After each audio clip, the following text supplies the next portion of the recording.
where we are. It's first Sunday of the year. He's definitely worthy of praise. Amen.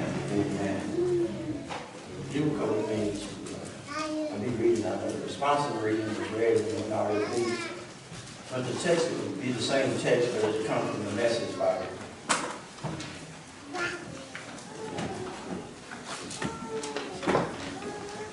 So good to see everybody here on this first Sunday of the new year. Amen. Thank God for each and every one of you. In Matthew chapter 15. Luke 15. Thank you. So the Message Bible, that version will be displayed on the screen.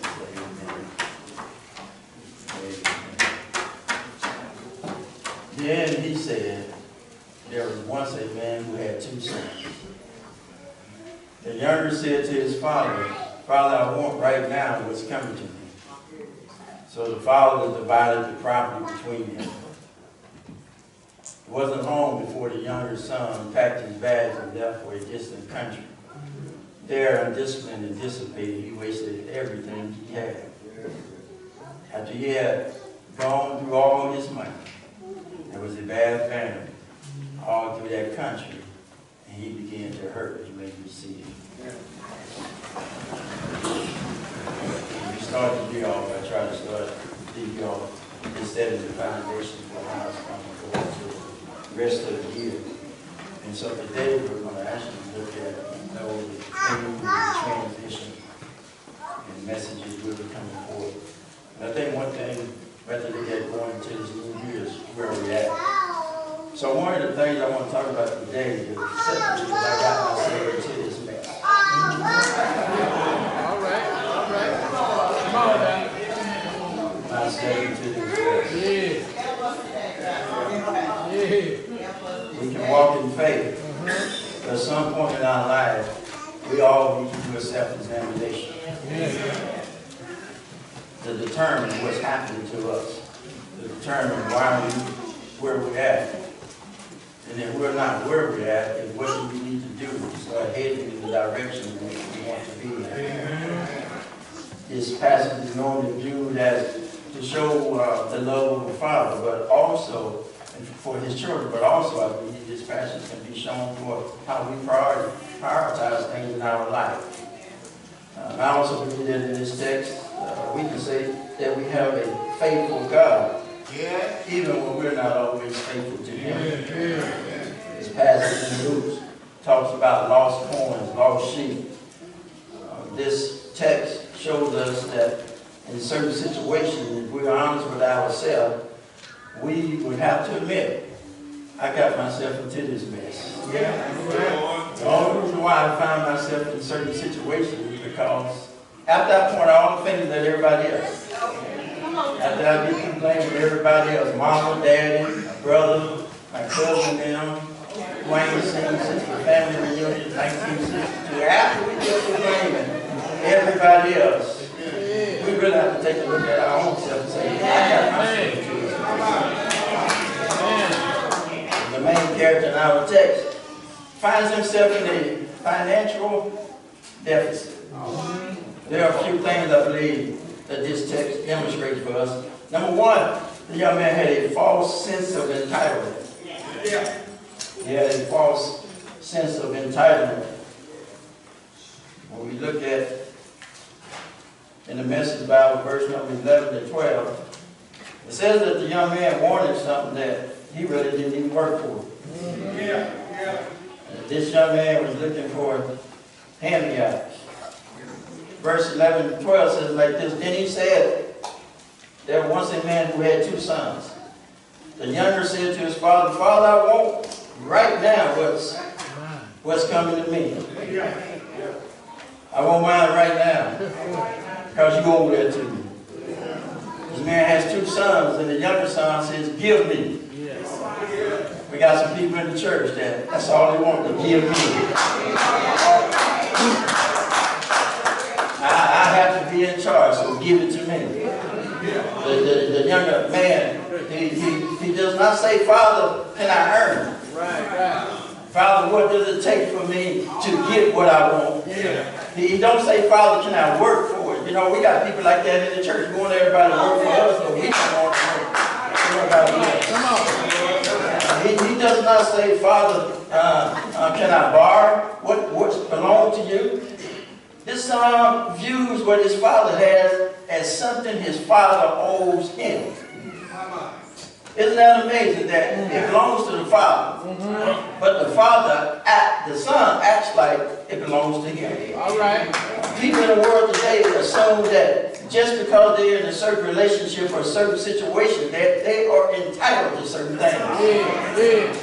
They think they can talk to you any kind of way simply because they feel entitled to say what they want to say to you. You got to know nobody has to do anything for you. And when somebody do it for you, really from the goodness of their heart, God come to me. And when somebody be good to you, at least say thank you.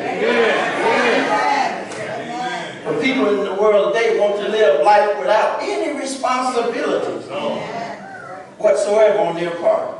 But one B, finances came before he was 7. Number 13, it wasn't long before the young son packed his bags and left for a distant country. The young son, he left his home first. He got all his stuff together after he got his goods from daddy. Yeah.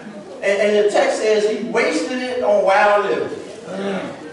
The issue is that he got too much too fast. Yeah. And if we can just be honest with ourselves, I'm sure we can all look back over our lives and say, you know what? I probably should have did things just a little bit different. And maybe you can't say that. Maybe you've always got it right. Maybe you always stayed on budget. Maybe you never splurged from time to time. Maybe you never did some things that you wish. But this young man got stuff too fast and he wasn't able to handle it. We have to be careful who we give what to, who we in the church. We can mess around and give some folks some things too fast. They don't know how to deal with it. I can look back at my life and see many times there have been things that have been wasted. Many of us right now got shoes in the closet we forgot all about. Many of us still got tags on the suits that we got in our closet. Stuff that we can no longer wear anymore. And what I realize is that the older you get don't mean you changing some of them ways. Age does not bring about maturity. We're not careful, we'll still waste money and time on stuff that has nothing to do with upbuilding the kingdom of God. You got to, here's my question. If God gave you more finances, would you be wise enough to get yourself out of the situation you're in?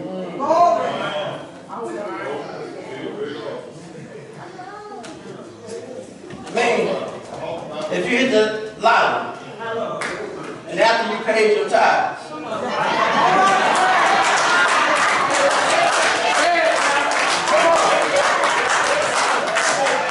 how would you deal with the rest of it? Do we understand how to put money away for the future? That when it comes time for tithes and offering, we can meet our obligation? Or are we so tied down in paying KGE and paying for those nice vehicles and those nice homes that we can't even afford to pay God what's owed him? All right. We wear $200, $300 suits to church, but ain't got nothing in our pocket but a pocketbook with old peppermint in it.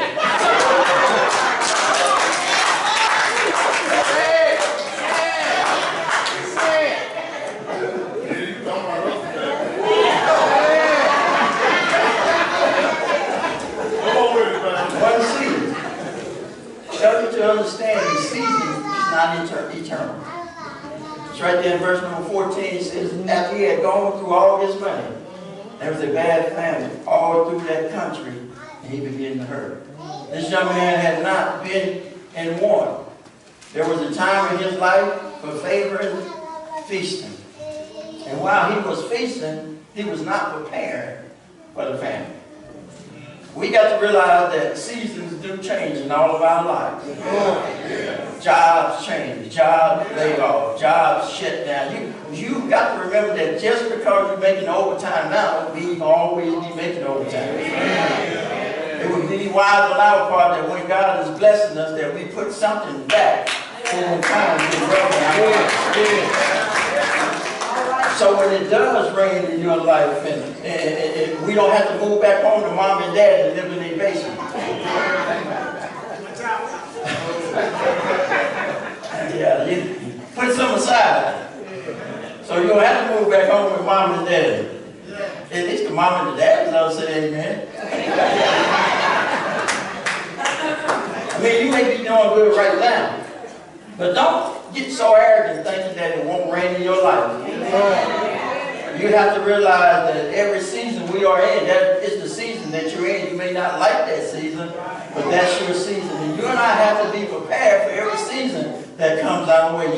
You got to live to learn to live in whatever season comes your way. And so that every day that you are living is your season, whether you like it or not. You got to learn how to live when it's winter time. You got to learn how to live through winter. When everything is dying around you, because you can focus and say, I know springtime is coming. Until springtime comes, I can continue to live and survive and strive in the midst of a winter situation. And we got to learn how to do that with people in the church. Just because you don't get along with them, don't mean somebody else ain't getting along with them. You got to wait till it's your turn, and when it's your turn, be sure you do the very best you can when it's your turn. This boy didn't know how to deal with his season. But I believe if you stay small long enough, you'll grow soon enough. You see, I'm not waiting on my season to come. I'm waiting for my season to change. And number two, there was a lost connection. Number 15, he signed on with a citizen there who assigned him to his field to slop the pigs. The famine has affected this boy's sociology, which has affected his pocketbookology. And now he's feeding swine. You do know it's easy to have friends when everything is going right. It's easy to have friends when you got a few dead presidents in your pocket. It's easy to have friends when you can take care and provide all the BYOB. It's easy to have friends then. But if you really want to know who your friends are, go broke.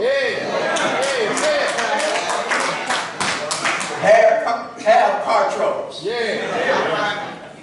Don't be able to pay a bill. You'll find out then who your real friends is. Be in need of somebody to babysit your kids. Then you'll find out who really are your true friends. This boy, when he was out partying, the text says he had all kinds of friends. Now that he's broke, now that he don't have anything to offer, nobody is there for him. You know what? I realize who my best friends is when I don't have anything. I realize who the people I can depend on when I have nothing to give them back. You realize who well to take inventory. Who is there when you don't have anything? Who answers their phone when you really need help? Who won't block you on Facebook when you really need somebody to reach out to you? That's when you find out who your friends are.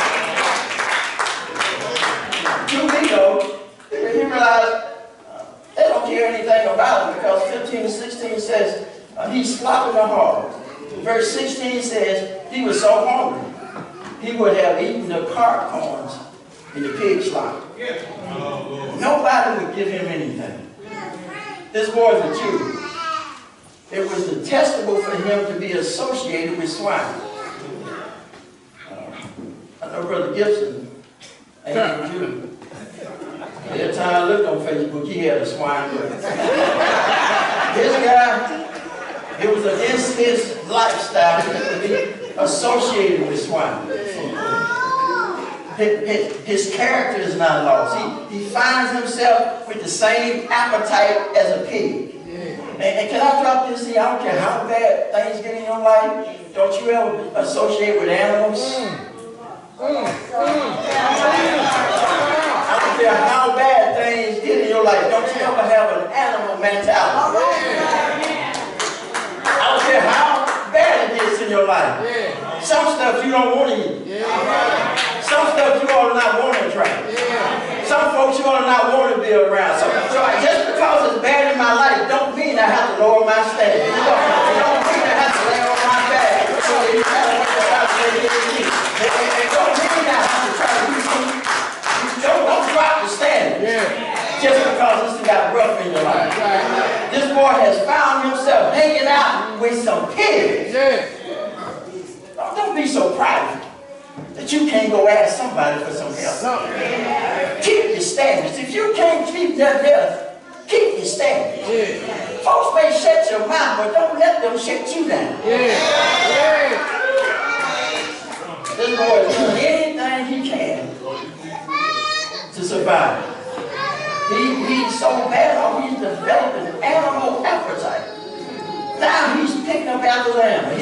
He is so messed up that verse 16 says like this. He was so hungry, he would have eaten the corn cobs. He was eating the same stuff the pigs was eating. Nobody was willing to give him anything. Number 3, we out of here.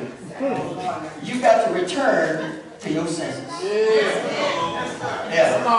All of us at some point in time in our life need to knock our own self on the head and return to our senses. And every now and then we found ourselves in situations that I thought I would have never done that. Or you would say some stuff, and if you're a child of God, it would make you say, I thought I would have never said that. I like this boy because even though when things got bad, he finally returned to his senses. And I like that because the text says he returned to his senses was meant he was temporarily insane.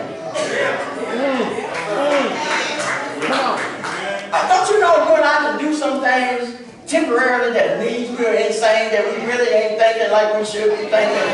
This text says the boy finally came to himself and said, you know what, I could go home.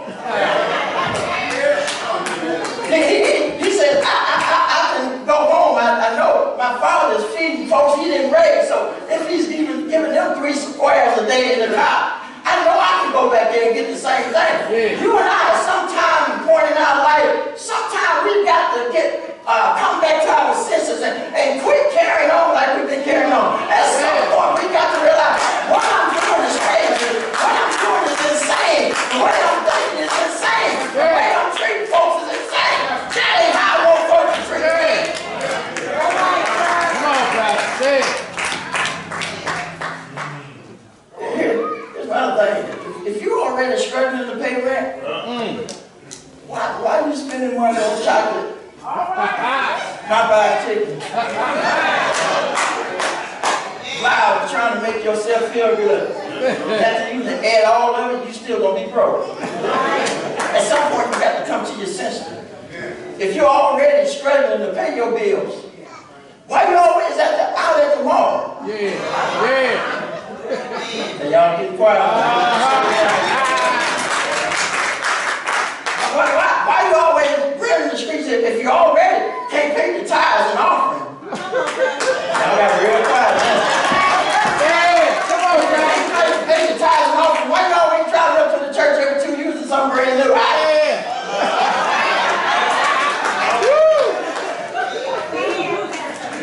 That don't make sense. I should never forget when my kids did that right. I told y'all this before, but I would make them a bag lunch. And when they didn't do things right, I would make them a bag lunch and put them Vienna sausages and spam in it. That's what they had. But that lunch was paid for. I know, but you ain't been doing what you're supposed to do. So this way. When you know you ain't got it, why are you always trying to ball and shot call? Which time you want to make about this? I know I look outside my window to see all those nice automobiles, but you know what? I thank God. Yeah. And I ain't got to wrestle with them papers every once in a while. All by myself. You ain't got to worry about trying to keep, if you're struggling already, why are you trying to impress folks who don't care as much as already? Trying to impress folks who ain't gonna help you.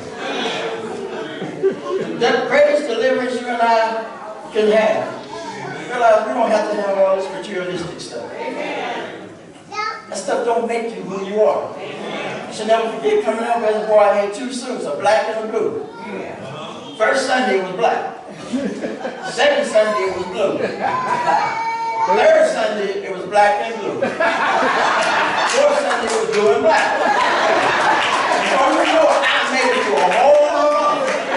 And I didn't have 2 suits. Now I go to the closet sometimes I don't even know which one I want. Come on now, come on. Haven't God been good to all of us? Haven't God brought all of us? If God took care of you, you didn't have one. Don't you know He'll still take care of you? We got to provide life, Jesus Christ. The Bible says the boy came to his senses and he went home. Yo, we ought to be ready to go home. Anybody in the house ready to go home? Come to your father's house. Anybody ready to go home? Take a way out of nowhere. Want to take care of you when you go home. Because you came down, you're born into a generation. Didn't he do it? Didn't he hang on the cross? Didn't he die? The Bible says early on the 3rd day, he got up. And all the time when he said, we ought to be ready to come to our senses and go home. Anybody want to go home? Come on now. The old folks used to sing a song at the cross. Yeah. At the cross. First one. Where I'm first. First. Sorry, man. Yeah. In the burdens, Come my on. heart rolled away. Go away. It was there by faith. Yeah. I received my sight. Now I'm happy. Oh. I'm happy all the way. Yeah. But you got to get home, folks. You got to go home. I'm done. Yes, sir. That's it. The doors of the church open. Would you all please stand? The doors of the church open. Thank you all so much. I got myself into this. Yeah.